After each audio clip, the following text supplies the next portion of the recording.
Muy buenas noches.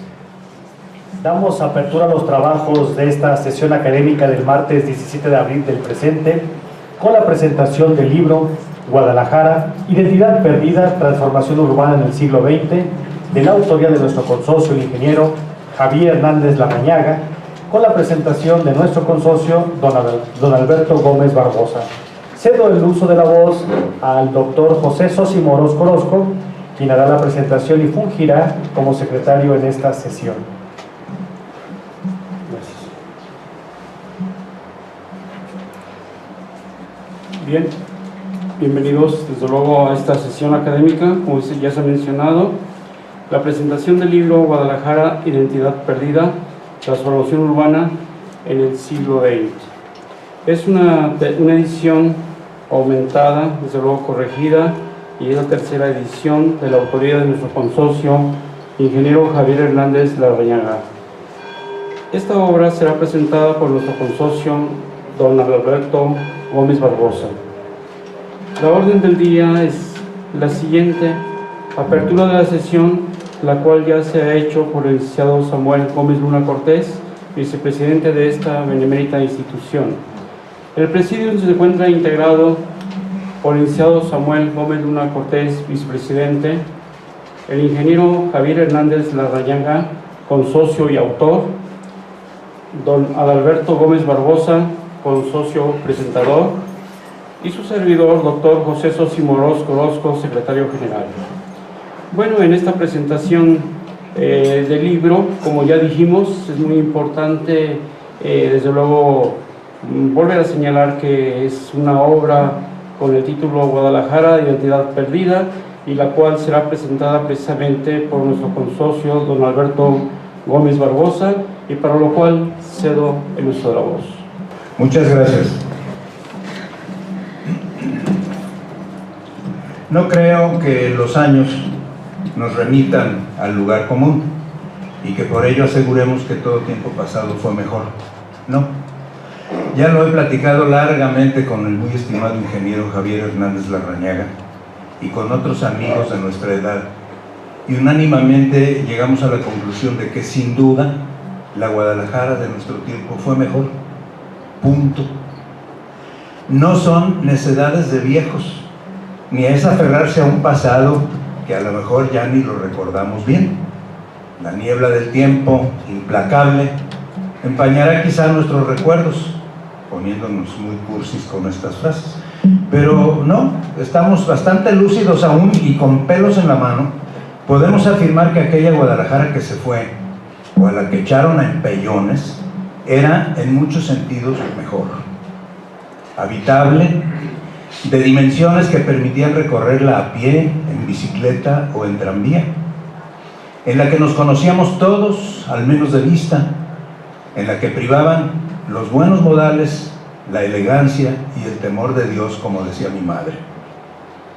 Poco a poco se fue, que las demoliciones para abrir avenidas que nos iban a hacer muy modernos, que el cambio de los tranvías eléctricos por los contaminantes y peligrosos camiones urbanos, que el derribo de bellísimas fincas, auténticos palacetes para construir edificios comerciales de muy dudosa factura, pero que dejan buenas rentas. Y ahora, para colmo, este vértigo por las alturas que padece la ciudad, que ya nos es ajena y que sabrá Dios a dónde irá a parar. Pero ya ni llorar es bueno, dice el antiguo dicho, y se puede complementar con otro de aquellos que nuestros ancestros decían son evangelios chiquitos. Palo dado, ni Dios lo quita.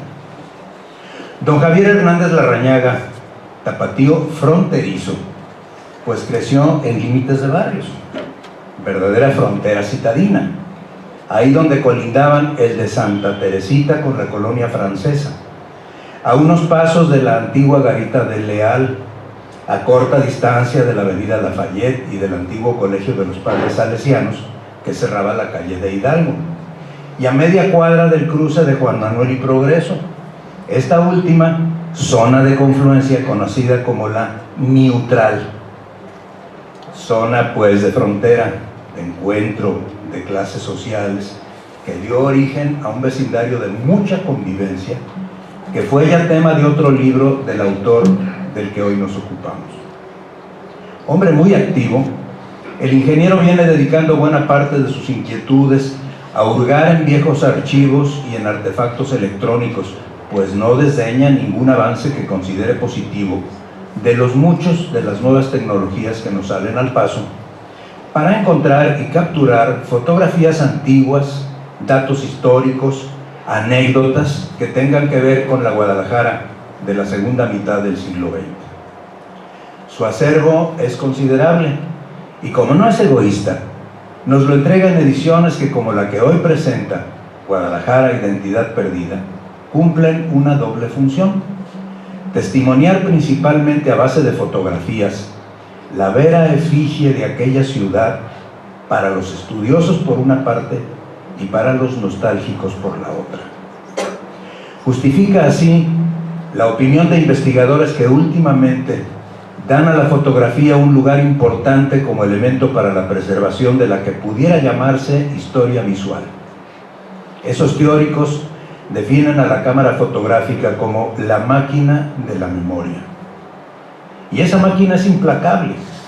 Muestra con fría objetividad los errores en la sustitución de fincas y espacios que fueron emblemáticos de aquella nuestra ciudad. ¿Cómo no llegar al borde de las lágrimas al ver en las fotografías lo que fue, por ejemplo, el cruce de las avenidas Vallarta y Lafayette? Quienes tenemos edad recordamos las 4 esquinas, cada una con dignísimo chalet. En lo personal, mi gran favorito es el que ocupaba la esquina sur-poniente, el que pertenecía a la familia Vizcaíno. Por cierto que los muchachos de esa familia fueron alumnos del Instituto de Ciencias, y uno de ellos, haciendo dueto con su hermana Marta, era número estelar en la fiesta escolar anual, bailando con garbo y gracia el jarabe tapatío. Pero su chalet, el de los Vizcaíno, conocido más como Chalet Bell, pues el famoso don Ricardo Bell, el clown inglés que se quedó triunfando en nuestro país, fue su segundo propietario. Abuelo, por cierto, don Ricardo, de la famosa Miss Bell, que ustedes recordarán, maestra de baile en todas las escuelas para niñas popis de aquel tiempo. Ostentaba el chalet al frente escalera exterior de 2 rampas que formaban una herradura y desembocaban en el segundo piso en un enorme portón de remate circular. En mi adolescencia me parecía el sumum de la elegancia en la arquitectura. Fue derribado y en su lugar construido el extraño cajón de 3 pisos de oficinas que aún existe. Contra esquina estaba el Chalet Cousin, originalmente llamado Villa Normandía, que por los años 40 era casa de don Javier García de Quevedo, uno de los hombres más ricos de la ciudad. Sufrió la misma suerte que sus compañeros del cruce de avenidas. Fue derribado para construir el horroroso búnker que ocupó el Banco de Comercio, ahora detentado por extranjeros y conocido como BBV Bancomer, algo casi impronunciable. Para muestra un botón. Disculparán que hoy venga muy dicharachero, pero me quedo con esos 2 ejemplos de los 4 que formaban el cruce mencionado, porque nos llevaría muchas horas hablar de fincas, palacetes, chalets, que la picota, el mal gusto y la avaricia han hecho desaparecer de esta ciudad, la antes reconocida como la perla de Occidente. No quiero extenderme y cansarlos, por lo tanto no voy a mencionar las casas Pasos y González Hermosillo que coronaban la calle de 16 de septiembre, ubicadas, las recordarán, frente a frente en el cruce con Prisciliano Sánchez, ni recordar el bellísimo Hotel San Francisco o el edificio Genoveva, estos todos en pleno centro. Ni hablaré del Chalet Paulsen, donde muchos años estuvo el Instituto de Ciencias y luego el Instituto Cultural Mexicano Norteamericano de Jalisco, en la calle de Tolsa. Sí, Tolsa, que así la llamábamos siempre los tapatíos, no por incultos, porque el nombre vino, según consejas de por acá, de un señor de ese apellido, sin acento, que vivió por esa calle. Llegaron los chilangos y nos cambiaron Tolsa por Tolsa y Bolillo por Virote. También por esa calle que recorrían como alma que se lleva el diablo los camiones a Narcomoderna, estaba el Chalet Collignon, que ocupó muchos años el Colegio Nueva Galicia, y al final, casi cruzando con la avenida Alemania, el Centro Deportivo y Social Forbeck, que construyó y mantenía la empresa de las fábricas de Francia para sus empleados. No hay tiempo para mencionar los puentes, varios sobre el río de San Juan de Dios y por otros rumbos, como el de las Damas, en el cruce de La Paz y Colón, ni los antiguos y muy bellos mercados desaparecidos, el alcalde de fines del siglo XIX, que el pueblo nombraba como la Plaza de Toros, en recuerdo de una que ahí existió, mercado que alojó por años en una de sus esquinas a la tan famosa y gustada senaduría de Valentina. Sí, la de aquel pollo que hacía chuparse los dedos y que hoy ya no se prepara. El mercado Corona, anterior al que construyó don Julio de la Peña, que con su entorno era el mercado de abasto de la ciudad, el antiguo de San Juan de Dios, este sí, bien reemplazado. ¿Cómo no dolernos por la desaparición de los tranvías y los ferrocarriles de pasajeros? ¡Ay! De aquel tan añorado Pullman a la Ciudad de México, por la pérdida de nuestra cerveza tapatía La Estrella, que nos surtían en botellas o barriles, de la limonada favorita, pequeña y dulce, de la desaparición del Casino Español que estaba por la calle de Colón, o del Círculo Francés, del que nos había quedado su agradable y añorado restaurante, del bar del Hotel Morales, y en él la presencia de don Luis, anfitrión excepcional. Eran tan gratas a los jóvenes las patinadas en Lafayette y las serenatas de jueves y domingos en el Parque de la Revolución, y la gran diversión que fue el cine, con todo tipo de salas, las de estreno, Alameda, Colón, Avenida y Variedades, hasta las pequeñas de barrio Colonia como el Tabaré en el Santuario o el de la Colonia Chapanita. Nos recuerda el autor las pilas y los tanques, términos muy tapatíos con que se denominaba a las fuentes y a las albercas. ¿Cómo no recordar la aún existente pila seca en la entrada a San Pedro? La pila moderna en la enorme glorieta de la colonia del mismo nombre, y los tanques del Club Guadalajara en su destruida sede de Los Colomos, el del Club Atlas en el Paradero, rumbo a la misma villa de San Pedro. Entre los jóvenes elogiábamos las hazañas de nuestros coterráneos deportistas. Decíamos con admiración: fulano le da 20 vueltas al tanque del colegio, tanque de los campos deportivos del Instituto de Ciencias allá por la Avenida Inglaterra. Uy, terciaba alguno, Fidel Cosonoy le da 25 vueltas al tanque del Atlas preparándose para cruzar a nado la laguna de Chapala. Sé muy bien que son posturas encontradas las de conservadores y progresistas, y que es muy difícil, si no imposible, llegar, aunque fuera, a un término medio. En estas, como en tantas situaciones, nos encontramos actualmente los mexicanos en polarización muy enconada. Pero el libro de don Javier presenta, con la frialdad del testimonio gráfico, los antes y después, en muchos casos, y en otros el antes, que el ahora aún en pie lo podemos constatar fácilmente, y de ahí pues que cada quien saque sus conclusiones. Gracias, estimado Javier, por esta nueva entrega, que a los nostálgicos nos complace de verdad.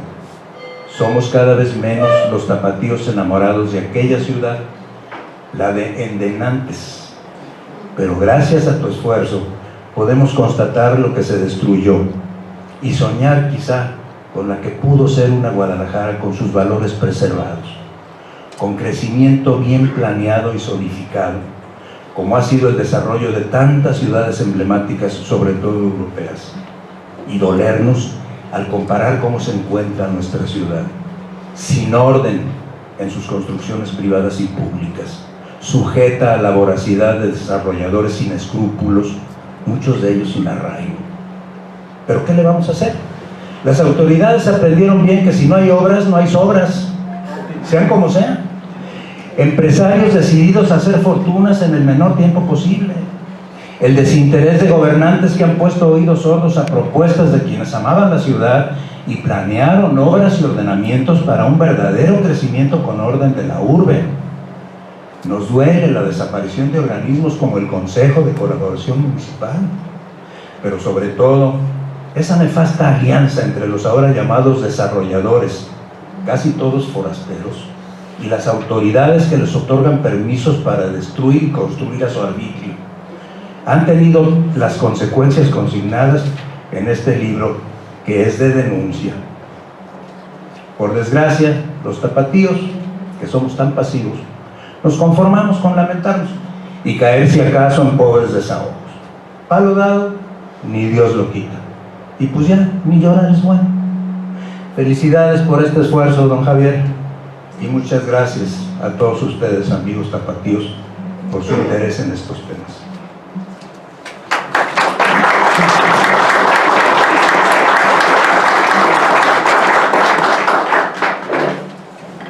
Bien, continuando, agradecemos la presencia de nuestro expresidente, doctor Silviano Hernández González.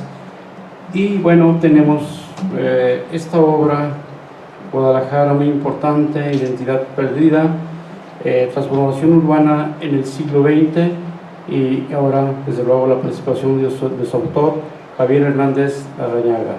Por favor, doctor, maestro Javier Hernández.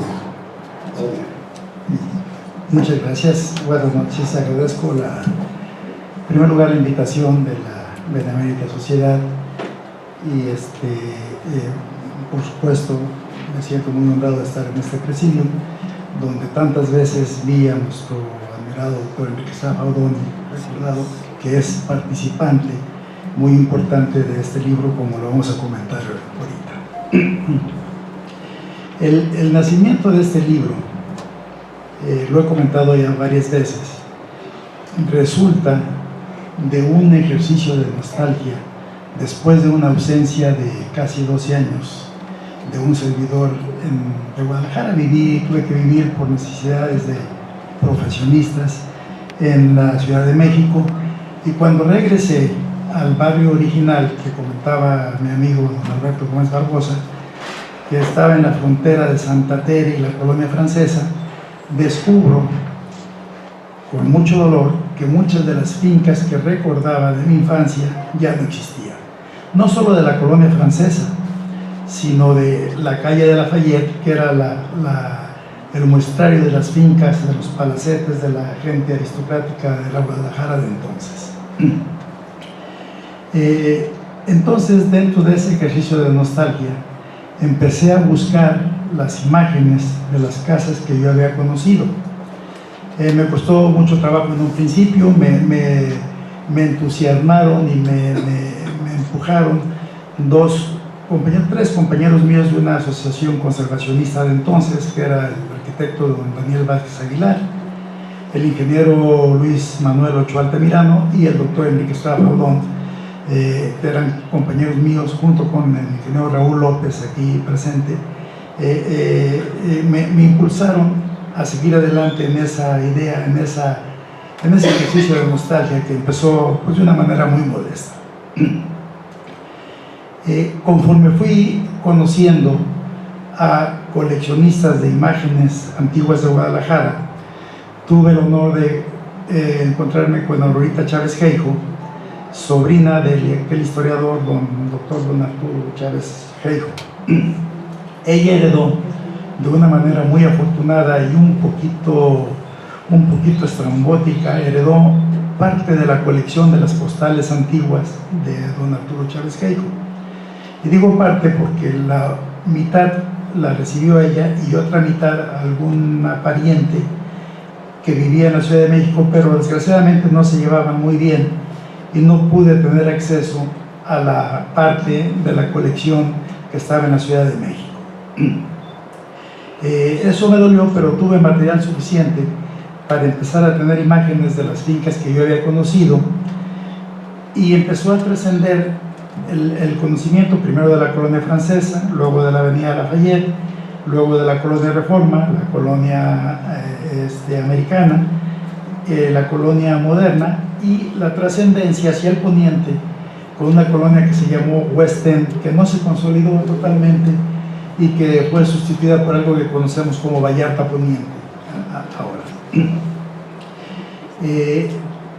Una vez que tuve la colección de esas imágenes, me di cuenta que la pura imagen en sí misma no quería decir mucho. Había que investigar de dónde habían salido, quién había sido el dueño, quién le había construido.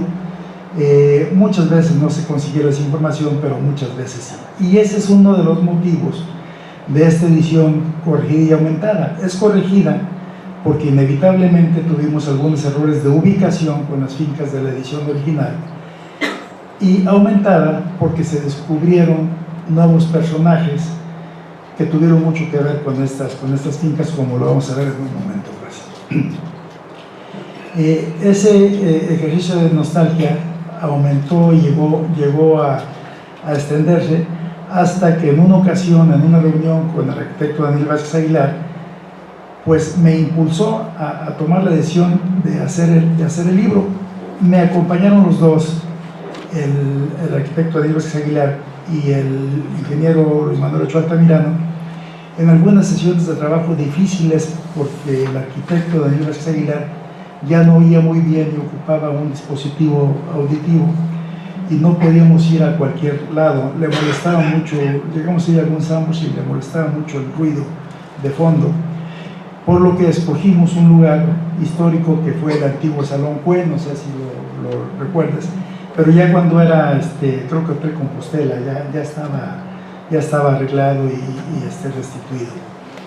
En esas reuniones, que eran realmente, bueno, deliciosas por el conocimiento que tenía el doctor y el ingeniero Luis Manuel Ochoa Altamirano, que resguardaba el álbum de fotografías de don Salvador Ulloa, hijo de don Ambrosio Ulloa, uno de los grandes aportantes de la ingeniería en Guadalajara, fundador de nada más y nada menos que de la Escuela Libre de Ingenieros de Jalisco.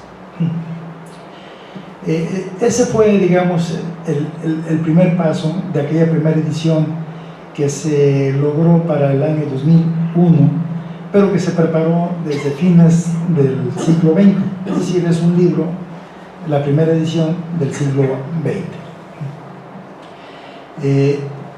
Una vez que se edita, yo tengo la idea de alguna vez corregir los errores que hubo, sobre todo de ubicación de alguna de las fincas, pero empezamos a descubrir grandes personajes que inclusive fueron subestimados y menospreciados en su época, porque decían que eran arquitectos de catálogo. Eso a mí me llamó mucho la atención. Y decían que, por ejemplo, el artífice de la avenida Lafayette, que es el ingeniero Choisty, un ingeniero florentino nacionalizado estadounidense,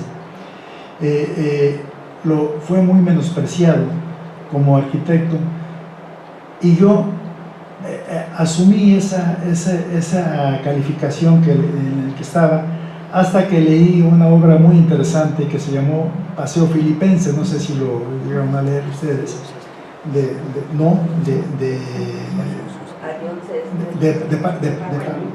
Paco Ayón, sí, perdón. Sí, lo que pasa es que me quedé confundido porque hay Paco Ayón Senior y Paco Ayón Junior. Sí, de Paco Ayón, sí, Paseo Filipense. Y en su obra, bueno, que a mí me gustó mucho, llega y descubre que en una de las casas de la calle San Felipe, ya llegando al barrio Santa Tere, vivía don Enrique Luis, Choisty, que lo escribía Choisty, pero lo pronunciaba Choisty porque así es como lo escribieron, como nos ha pasado muchas veces, ¿no? Y él habla del ingeniero Choisty, el arquitecto, porque había estudiado fuera de aquí, entonces todavía no había arquitectos locales. Y habla de él, pero habla de él en términos muy elogiosos, y me quita esa idea de que había sido un arquitecto, digamos, arribista en cuanto a los diseños, y dice Paco Ayón que lo que pasa es que él era un esteta de muy buen gusto, pero que tuvo que soportar la chabacanería de la aristocracia tapatía de aquel tiempo. O sea, le disgustaba, pero lo tuvo que hacer. Entonces no es tanto que fueran sus diseños.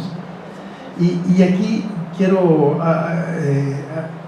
hacer un hincapié en un dato, que hubo también posteriormente alguna monografía de la avenida Juárez y Vallarta, creo que por Mario Eugenio Ochoa, no sé si la conozcas también, donde dicen que Choisty fue el primer autor de la Casa Fara. Es decir, a mí me sorprendió mucho el dato, porque, bueno, yo sé que después don Rafael Ursúa, no sé si la reconstruye, si la demuela totalmente o la reconstruye o nomás las adapta, pero habla de que la Casa Fara fue primero. Es un dato no confirmado, no investigado por mí, pero aparece en esa monografía. Entonces vemos que el arquitecto Choisty, no teníamos ni siquiera una imagen de él, ya la tenemos, ya aparece aquí en el libro, y yo propongo muy retadoramente que, como fue el artífice de la Avenida Lafayette de aquellos tiempos, de las palacetes y las grandes villas de entonces, pues que se enoje quien se enoje, pero que se le haga un busto ahí, porque él fue ese artífice. Aunque, como les digo, hay arquitectos que no lo reconocen como uno de los grandes artífices de ese tipo. Bueno, esa fue hay nuevas fincas también, y sobre todo está muchas de las anécdotas que nos platicaba el doctor Estrada Faldón en reuniones que tuvimos con ella. Está aquí Sara Velasco, que nos acompañaba, está Ivonne, que nos llegaba a acompañar en un lugar mágico que llamábamos Zapotlán, Egipto, y él, con su memoria prodigiosa, a la primera, sin dudar, sin titubear, nos platicaba de anécdotas de cosas y lugares. Y Aurorita Chávez Geijo, que le festejaba mucho, nos encantaba mucho oírlos platicar y lo que aprendíamos de sus anécdotas que platicaban. Algunas anécdotas de viajes de aquí, que deben recordarlas. Pasamos de la Avenida Lafayette, donde las grandes casas tuvieron una evolución de dueños. Conocimos quién fue el primer propietario de la Casa Bell, que así es como es más conocida, aunque tuvo varios usos. También estuvo rentada para el Casino Jalisciense cuando lo desplazan del centro, ¿sí? Así que fue también sede durante algún tiempo, y se jugaba mucho baraja, se jugaba mucho ahí. Pero el primer propietario fue un suizo, de don Juan Nick, de apellido Nick, que curiosamente yo lo imaginaba como un gran potentado, y resulta que llegó a México, como muchos de los grandes industriales, como empleado de las fábricas de Francia. Don Juan Nick lo trajo Cousin, el de la contraesquina, pero su única diferencia es que él no era barcelonés, Don Juan Nick era suizo, y empiezan como empleados de mostrador, curiosamente, empleados de mostrador que vivían en un principio arriba de las tiendas porque ni el idioma dominaban bien, pero poco a poco, como empleados, se les daban estímulos de comisiones importantes, e inclusive se les llegaron a ofrecer acciones a los empleados destacados. De esta manera vemos que progresan hasta ser propietarios, bueno, pues de las grandes villas. La Villa Normandía, que mencionabas tú hace un momento, fue de don René Cousin, no sé cómo se pronuncia en francés, pero también llegó como empleado de aquel don Luis Gas, que fue el creador de la Avenida de Bosque. Si tú te acuerdas, la calle de Bosque fue un bosque inducido, que después fue destruido lastimosamente, pero fue como parte de la promoción de la colonia Reforma, cuyo promotor fue don Luis Gas, que se había iniciado con el promotor de la colonia francesa, que era curiosamente un alemán, don Ernesto Fugger, no sé también cómo se pronuncia, pero originalmente habían ellos iniciado la colonia francesa, y alguna desavenencia hubo, porque decía el arquitecto Aníbal Aguilar que don Ernesto Fugger tenía un carácter muy fuerte, muy contrastante de confrontación. Entonces no duraron mucho y se separaron, mientras don Ernesto Fugger se quedó a desarrollar la colonia francesa. Don Luis Gas se volvió a asociar para desarrollar la colonia Reforma, creo que con los Orozco, ¿no? Que eran los grandes terratenientes de la prolongación de la avenida Juárez después de la penal, de la penitenciaría de Escobedo. Así se desarrollaron las colonias, primero la colonia francesa, y digo que se desarrolló primero independientemente de cuál se hubiera tramitado primero, porque hay quien dice que primero se tramitó la colonia americana, que se empezó llamando colonia Porfirio Díaz, naturalmente, porque eran los tiempos de don Porfirio Díaz, todo se llamaba Porfirio Díaz, inclusive el arco metálico de la colonia francesa era originalmente el arco Porfirio Díaz, por supuesto, que es el arco que después se va al límite de la ciudad junto al observatorio, que después se sustituye por los actuales arcos de la Bienvenida, entonces Bienvenida a Guadalajara, que ahora es despedida, porque ahora ya el sentido de la calle está invertido. Así llegamos a la colonia americana, que como les digo, hay quien dice que fue anterior en sus trámites, no en su desarrollo, y la colonia francesa no tuvo titularidad en su nombre. La colonia Porfirio Díaz sí, porque terminó como colonia americana, y ahí, por cierto, hay una dualidad de los promotores de esa colonia que tú nos vas a ayudar a discernir, porque había un fotógrafo muy famoso con el americano que era homónimo de aquel general que tomó Winfield Scott. Había el desarrollador, era homónimo, no era el fotógrafo. Yo lo confundí mucho porque el fotógrafo tenía muy buenas fotografías de la colonia francesa, del chalet de Sterchel, no sé si lo recuerdas. Eran fotografías de él, muy buenas fotografías, no sé qué cámara usaría ni nada, pero existen o persisten todavía esas fotografías. Bueno, pues muy interesante. De ahí pasamos a lo que fue las casonas céntricas, pero pasamos por el camino natural que fuimos siguiendo con los coleccionistas. Llegamos a las casonas esas que mencionaba, la Casa Pasos y el Palacio Hermosillo, que no sé cómo devino ese, porque el apellido creo que era González Hermosillo, y perdió el González en el camino, y como que se quedó nada más en Hermosillo.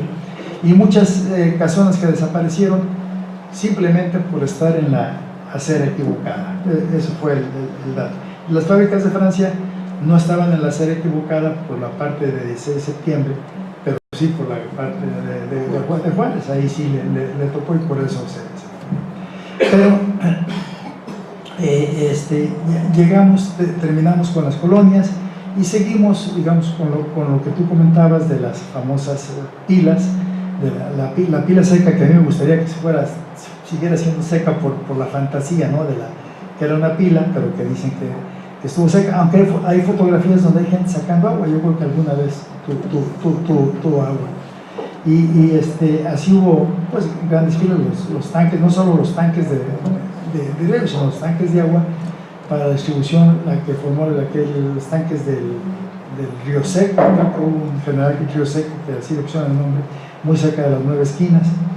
En fin, ese fue el desarrollo del libro y de por qué fui consiguiendo imágenes y por qué fui buscando las historias de esas imágenes, algunas difíciles porque había pocos elementos, pero de esa manera llegamos hasta Chapala. Y en el camino hay una fotografía muy interesante, luego les digo la página, es donde aparece el Salto de Juanacatlán con una familia, pero es la familia del doctor Enrique Estrada Faudón, donde él aparece como niño. Es interesante porque está toda su familia, su padre, su madre, que fue una señora muy guapa, muy atractiva, o hermosa, podríamos decir. Y la fotografía es muy interesante porque, aparte de que está el doctor Estrada como niño, lo tiene agarrado una tía que terminó su vida malograda dentro de un crimen muy triste, porque ella ya vivía sola, y alguna complicidad con el servicio doméstico la asesinan por robarla. Y es la tía que en su juventud tiene de la mano al doctor Estrada. También aparece dentro de los cines algo que está muy relacionado con el doctor Estrada, porque su papá fue el fundador del Cine Tabaret. No sé si quizás alguno lo recuerda, el Cine Tabaret en la zona del Santuario. Y es curioso porque el cine, bueno, era un cine familiar, yo creo que más o menos como de las dimensiones de este auditorio. Yo sí lo conocí, afortunadamente, Su padre, el padre del doctor, don Manuel Estrada Aguiar, hace una composición fotográfica donde en la pantalla pone una fotografía de su esposa, la mamá del doctor Estrada. Está interesante. Son cosas interesantes y tesoros ocultos que aparecen aquí en el libro. No quiero cansarlos mucho, pero hay cosas que tengo que comentar. Por ejemplo, decidí conservar sin moverle ningún ápice al prólogo del arquitecto Daniel Vázquez Aguilar, porque tiene una vigencia no solo actual, sino todavía futurista, porque yo me he preguntado mucho qué podemos hacer o qué debemos hacer para impedir que se siga destruyendo la identidad que tuvo la Guadalajara pues gloriosa de mediados del siglo XX. Estaba comentando con el doctor Hernández que era la Guadalajara de antes del primer centro comercial que hubo, porque antes del primer centro comercial, que fue a fines de 69, principios de 70, Plaza del Sol, que fue la primera plaza comercial de toda la República Mexicana, antes de América Latina, antes inclusive que Plaza Universidad, que fue la primera plaza del Distrito Federal, mucho antes de Plaza Satélite. Pero antes de las plazas, antes de la Plaza del Sol, el que quería ir a comprar algo, tener algo, buscar algo en algún comercio, tenía forzosamente que ir al centro histórico de Guadalajara, que no era, bueno, el centro histórico le llamábamos el centro de Guadalajara.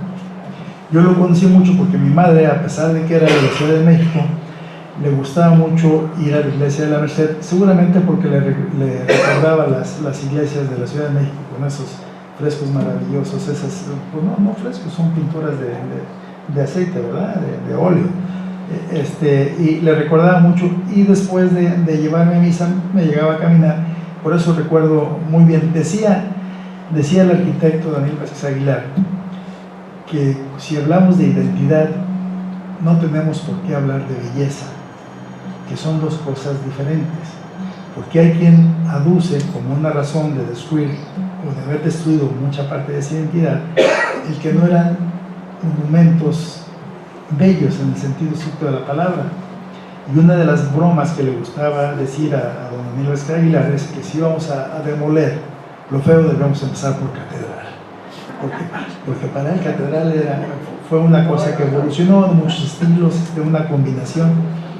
Y a mí me ilustró mucho ese ejemplo, porque dije, bueno, ahí tiene toda la razón.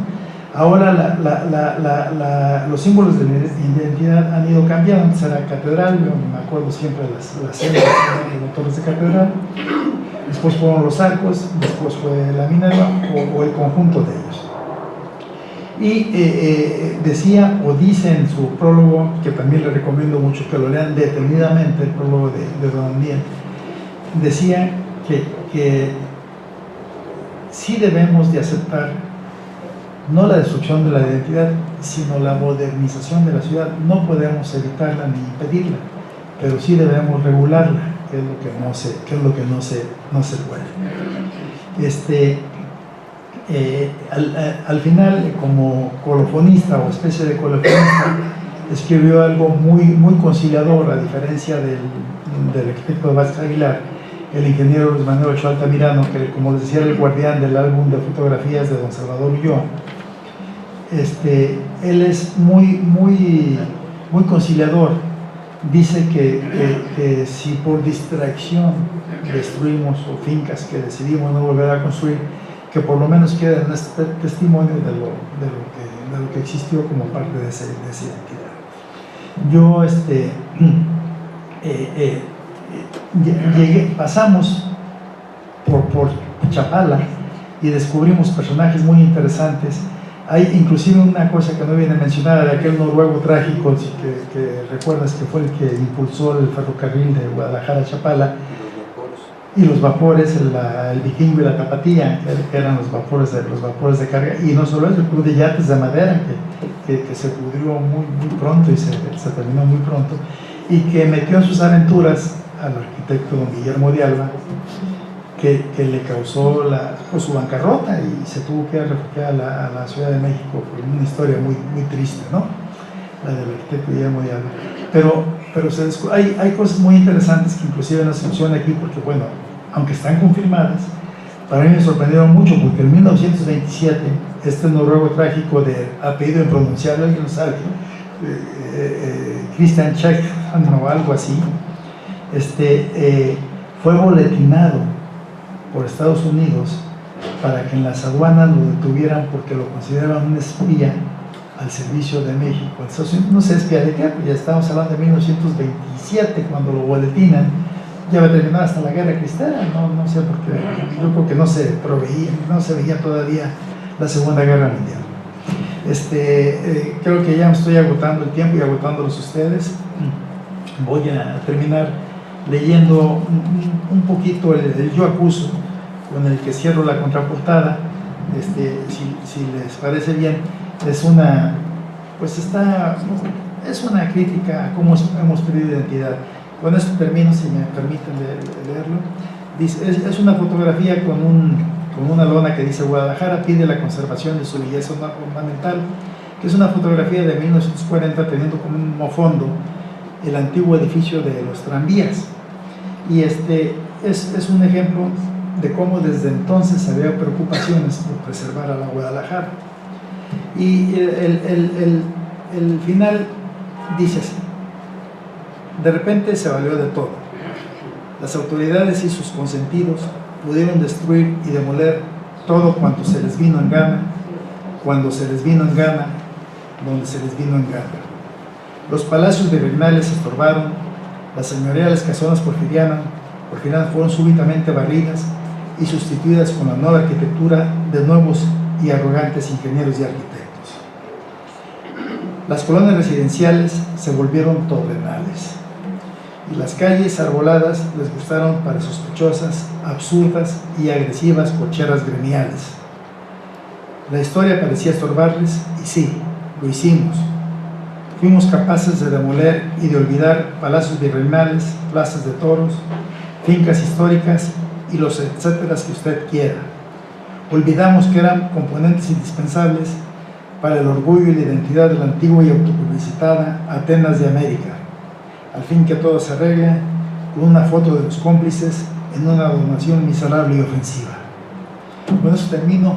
Agradezco su atención. Muchas gracias por todo. Y regreso a la voz.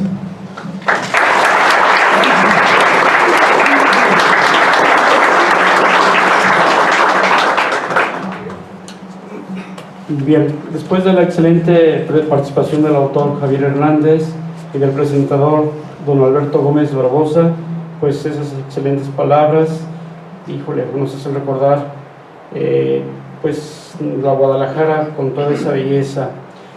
Bueno, tenemos ahora un pequeño espacio de aproximadamente 10 minutos para preguntas y respuestas. Si alguien desea participar, comentar, felicitar, adelante por favor. Buenas noches, mi nombre es Teresita Gómez Plasencia. Yo me siento muy honrada por la invitación de mi querida amiga Diana Rama, hija de la señora Aurora Chávez Geijo, a quien tuve el honor de conocer, y que pues soy también nacida en el barrio de Santuario, en donde bueno, la pérdida patrimonial que hemos tenido ha sido tremenda a raíz ahora del paso de la modernidad por parte de la línea 3, y que me conforma mucho encontrarme aquí esta noche con tanta gente que añoramos, que queremos, y que de alguna manera recordar nos hace sentirnos orgullosos de este pedazo de tierra que nos ha visto nacer, y a quienes también pues son tapatíos por adopción. Y pues ojalá que no sean solamente estos libros para recordar, sino que también para motivarnos a que sí se puede recuperar, como lo hizo Europa después de la Segunda Guerra Mundial, que fue devastada, y que si como sociedad nos unimos por ese gran orgullo de ser tapatíos, pues que hagamos la lucha por ver cuando menos lo más representativo para que sea preservado y si no reconstruido, porque yo pienso que con voluntad de todas las partes sí se puede. Felicidades por su libro y muchas gracias por esta noche.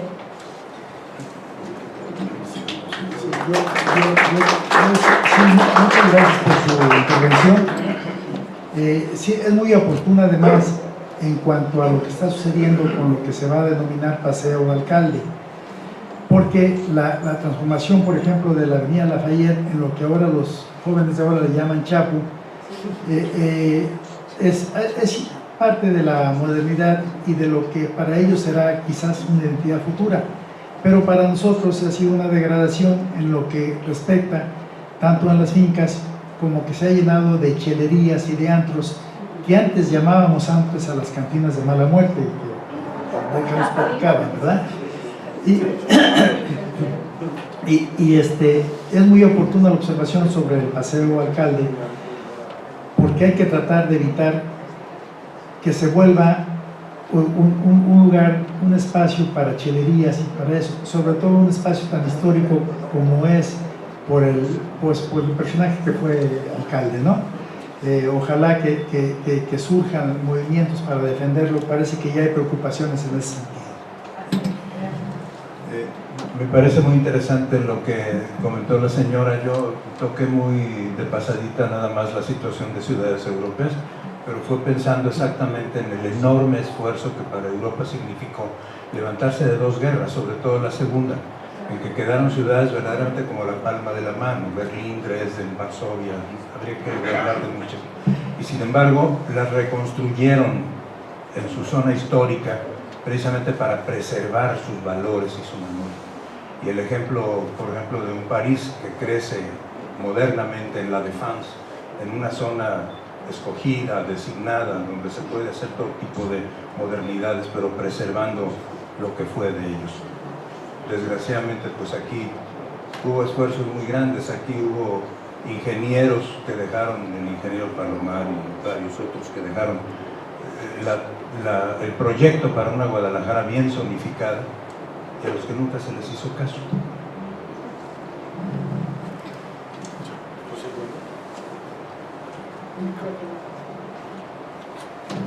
Como agradezco seguramente todos remembranza bella de nuestra Guadalajara y de lo que se está perdiendo. La identidad no necesariamente se pierde con la modernidad y las tendencias del urbanismo. En ese sentido, Guadalajara creo que se ha perdido desde muchos años en diferentes etapas de patrimonio y se sigue perdiendo.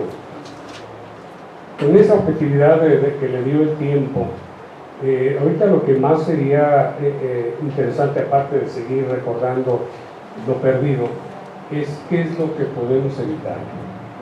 Me gustaría su apreciación, cómo ha visto el marco actual, urbanístico, jurídico, legal, cómo está visualizando esto a fin de precisamente parar esa picota urbana malentendida o totalmente insensible de la historia y de nuestra identidad. Inclusive Europa e inclusive hoy los países del Oriente también están sufriendo constantemente deterioros, se están recuperando en base a su historia, casualmente.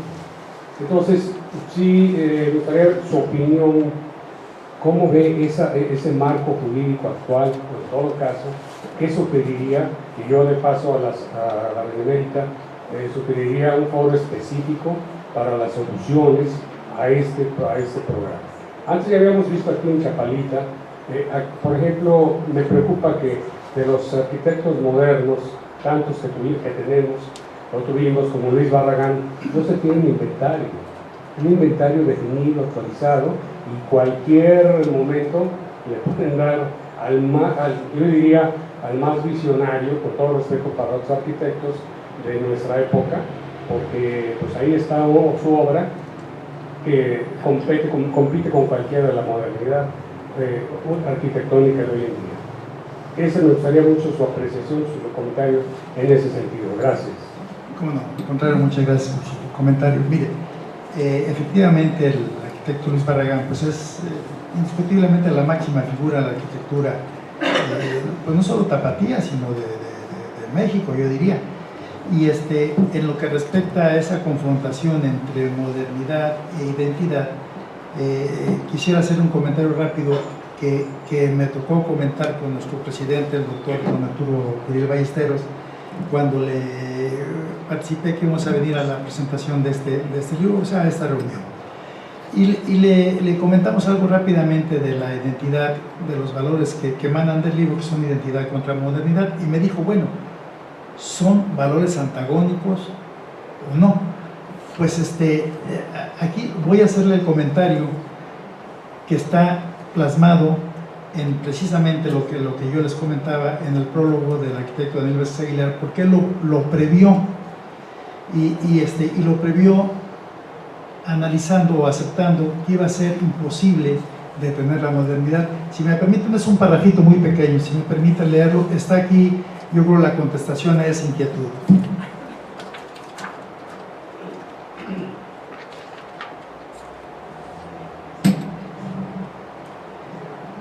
Decía así, es un parrafito muy pequeño. Mientras más dinámica sea una sociedad, mayormente necesita cambiar y transformarse, así como sus espacios de hábitat, es decir, su ciudad, solo que también requiere hacer estas transformaciones de manera racional, pensante, prevista, ordenada y controlada, con criterios definidos y sistemas eficientes y constantes de control y estímulo, derivados de una adecuada valorización, y que se decida qué conservar y por qué, qué conservar y por qué, y qué transformar y cómo. En Guadalajara no. Creo que lo previó maravillosamente, solicitando una regulación sobre esos fenómenos de modernidad. Quiero llamar la atención sobre que se está hablando muy importantemente de la pérdida del patrimonio material, pero no es solamente la pérdida del patrimonio material, sino la pérdida del patrimonio estético. Y el patrimonio material y el patrimonio estético van de la mano y hermanados con la pérdida de la identidad y del patrimonio inmaterial. Eso es un ejemplo de la pérdida del patrimonio inmaterial, la seguridad que tenemos. Compare la seguridad que había y la seguridad que hay. Yo nací y viví en el barrio de San Juan de Dios y estudiaba en el Colegio Cervantes en el centro, y teníamos gimnasia a las 7 de la mañana, y atravesaba el mercado de San Juan de Dios un niño de 12 años a las 6 de la mañana sin ningún peligro. Ahora me da pena y miedo ir a las 3 de la tarde a San Juan de Dios.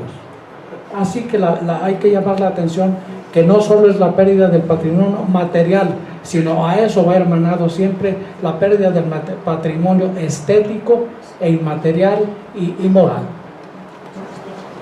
Sí, muchas gracias.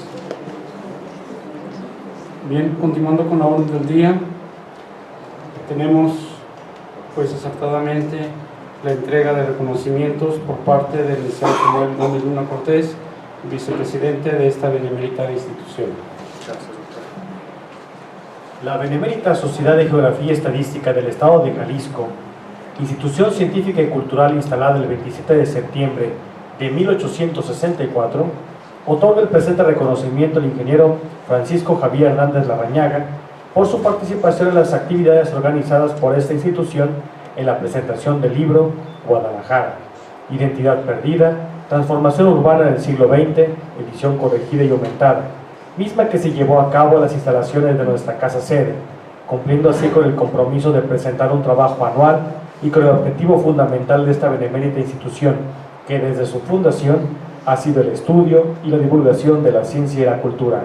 Guadalajara, Jalisco, a 17 de abril de 2018, firma el licenciado José Sosi Moroz Corozco, secretario general, y el de la voz, Samuel Gómez Luna Cortés.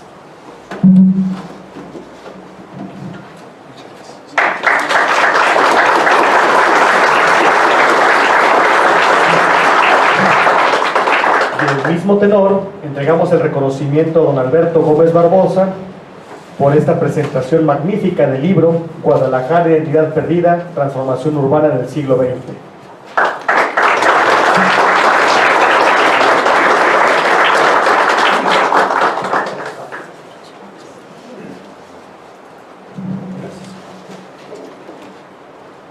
Tenemos invitaciones, 3 invitaciones.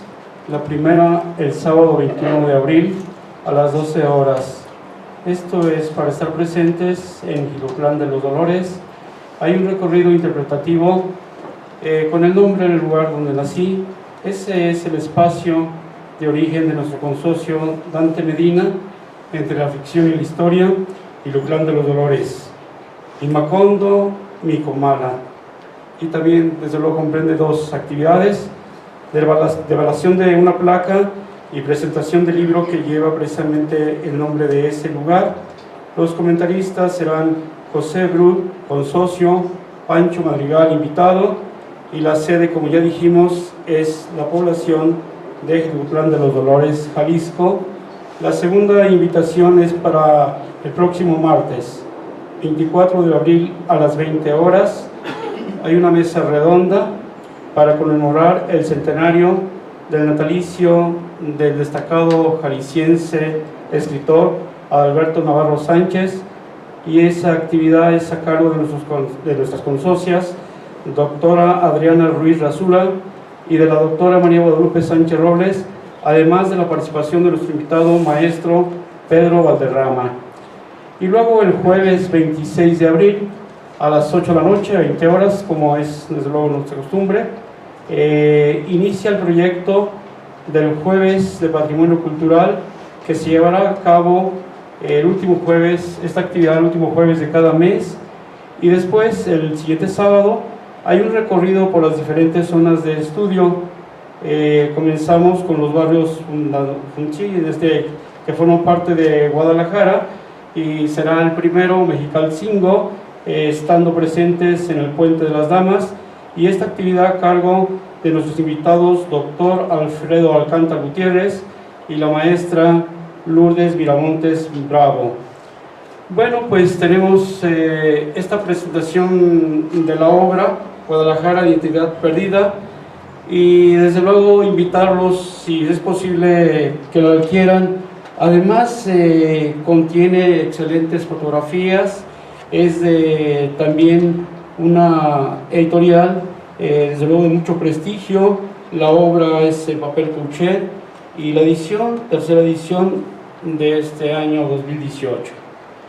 Bueno, se les invita a un convivio atentamente en el jardín de esta sede, y de esta manera estamos llegando al espacio final de nuestra actividad de este martes, y tenemos la clausura, el mensaje de esta sesión por nuestro vicepresidente, licenciado Samuel Gómez Luna Cortés. Muchísimas gracias a todos ustedes por acompañarnos, siendo el día de hoy las 8:58 de la noche. Damos por terminados los trabajos de esta sesión académica. Muchas gracias.